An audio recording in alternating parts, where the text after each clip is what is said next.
Junayd asked a question on the Ultimate Guide to A-Level Biology on the Oxyheamoglobin Dissociation curve. He said, can you help me answer the question that is, explain why it's important to the survival of the llama that it has a hemoglobin dissociation curve to the left of that of the camel dissociation curve.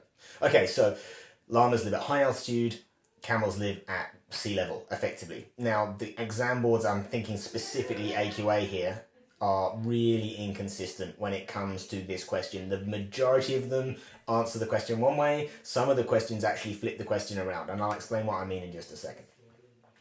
In the majority of questions which I'm going to answer first, they're going to say that the high altitude or the low oxygen environment. I've seen this with ground squirrels that are burrows where the oxygen is low because they're underground and there's lots of them. I've also seen it in worms that live in the mud on the bottom of riverbeds and there's a low oxygen environment, but we're talking about a low oxygen environment. They generally have oxyhemoglobin dissociation curve shifted to the left.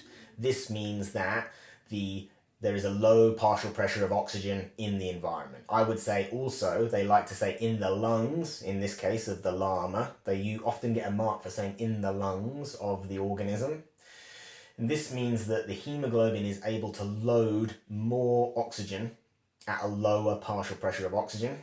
It's also worth saying that the hemoglobin has a higher affinity for oxygen and therefore is saturated with oxygen at a lower partial pressure of oxygen. So the benefit, if the curve is shifted to the left, is that it loads more easily, it's more saturated at lower partial pressure, it can grab more oxygen from the environment, is the basic answer.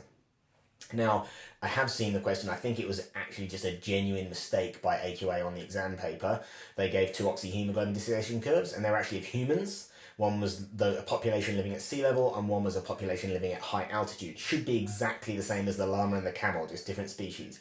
It was not. They'd actually shifted the high altitude people to the right. And it said, explain the advantage of doing this. It's like, well, actually, all the past papers in the past have been the other way around. How can I possibly do this? But if you're explaining the benefit to an organism of the oxyhemoglobin curve shifted to the right, then we can say that the hemoglobin has a lower affinity for oxygen. And well, how can that be a benefit? Well, that means it can release oxygen at the tissues more easily. Obviously, the higher affinity the hemoglobin has, the more it can grab the oxygen out of the air, but the more difficult it will be to release the oxygen at the respiring cells. So if the curve is shifted to the right, we can explain the benefit. We can say the hemoglobin has a low affinity for oxygen.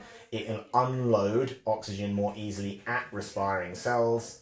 And there's your answer. So no matter which way round they ask the question, the higher the affinity, the easier it is to load. The lower the affinity, the easier it is to release.